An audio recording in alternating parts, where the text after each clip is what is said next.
Этот день ждали. К нему готовились как к большому празднику.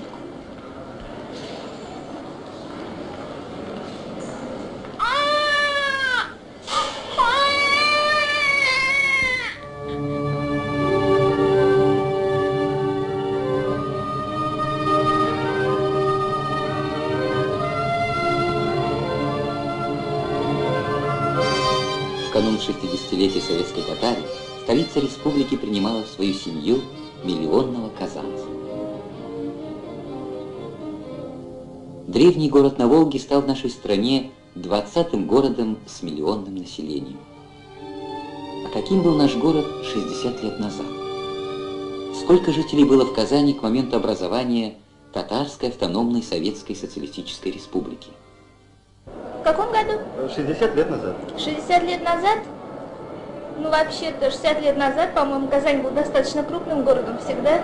И население, наверное, тоже было, наверное, большое. Сколько приблизительно? Ну, если сейчас миллион, то, ну, может быть 600 тысяч, где-то так. Ну, 60 лет назад, конечно, я, может быть, и не скажу. Наверное, 1200-150 было.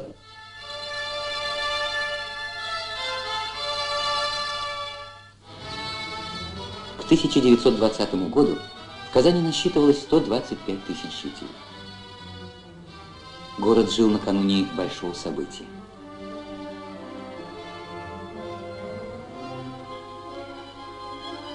Первый учредительный съезд Татарской Республики. Мы победили. Теперь мы должны наладить все, заявили делегаты съезда. У нас будет соль, мануфактура, керосин. Полным ходом заработает транспорт. Мы возведем новые фабрики и заводы. Нас представляют только как разрушителей. Мы сумеем доказать, что мы можем построить новую жизнь.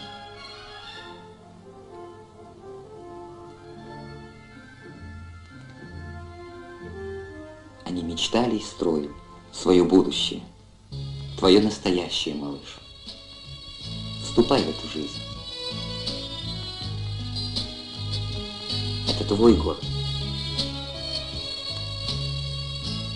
Родной край, твоя золотая колыбель.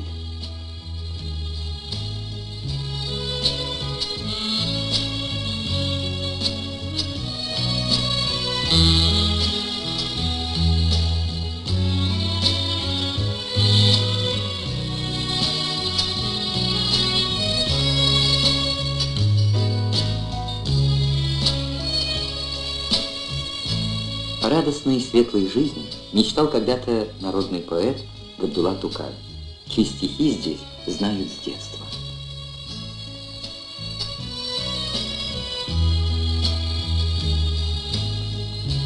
Священна память о тех, кто шел за эту мечту в бой, кто стоял у колыбели советской власти в Татарии, кто отдал свою жизнь за свободу и независимость нашей Родины.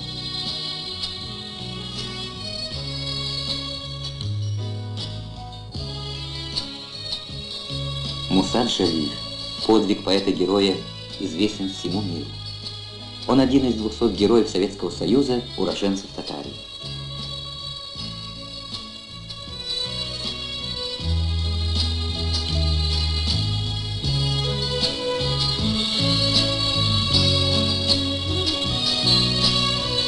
Спросите нас, откуда вы? Мы вольные волжане, из края, где изжито зло, где солнце Ленина светло, навеки вечные взошло, свободно в Татарстане. Сегодня ясный и солнечный день. Смотрю и думаю, какие они были люди.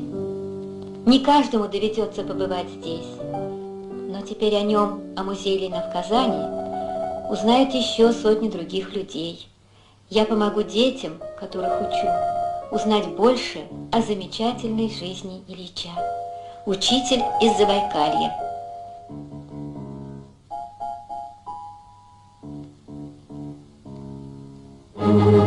Из неоконченной автобиографии Ленина.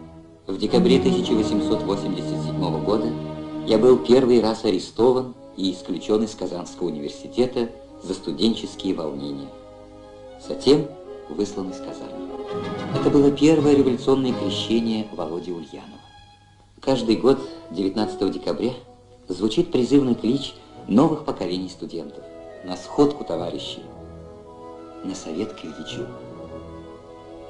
С гордостью носит имя Ленина Казанский университет. Один из старейших вузов страны отмечает свое 175-летие. Велик его вклад в развитие науки и высшего образования, отметил в приветствии первый секретарь Татарского обкома партии товарищ Мусин. Сегодня этот крупнейший научный и учебный центр находится на передовых рубежах современной науки. На кафедрах и в проблемных лабораториях ведется поиск в области физики, математики, химии, микробиологии, геологии и электроники. Указом Президиума Верховного Совета СССР Казанский университет награждается орденом Ленина. Второй орден на знамя университета прикрепил секретарь ЦК КПСС товарищ Земянин.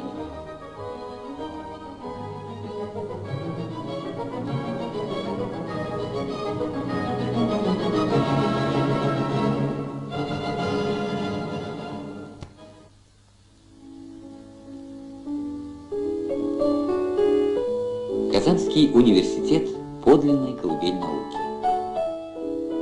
Его стены помнят немало замечательных имен и открытий. Здесь зародилась отечественная органическая химия.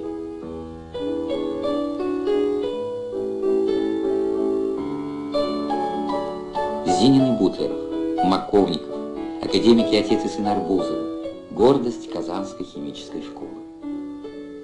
В Казани академик Завойский открыл явление парамагнитного резонанса. Труды Завойского и его учеников имели мировое значение. Здесь впервые в России записал электрокардиограмму сердца профессор Самойлов. С именами академиков Вишневских связаны выдающиеся достижения советской хирургии.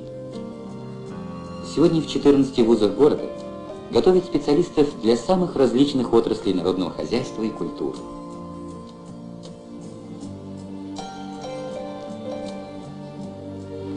Строителей и архитекторов, конструкторов воздушных лайнеров и мощных авиационных двигателей, инженеров современных химических производств, энергетиков и медиков, молодую творческую смену.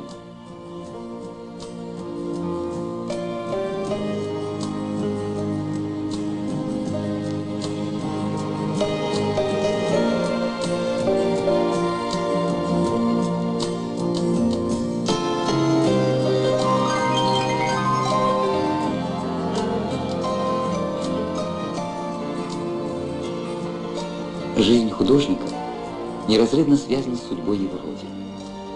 Энтузиазм первых пятилеток.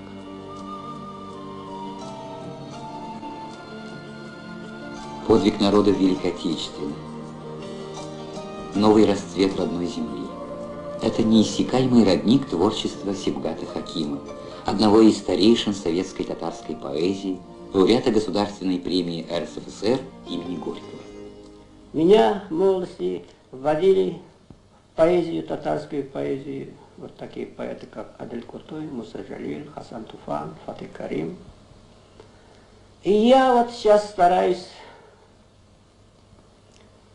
вести молодых за собой, ввести их в большую поэзию, многонациональную советскую поэзию молодых поэтов.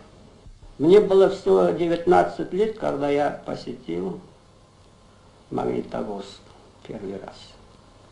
С тех пор, особенно после войны, я посещал нефтяные районы республики, химические комбинаты Нижнекамска, КамАЗ несколько раз.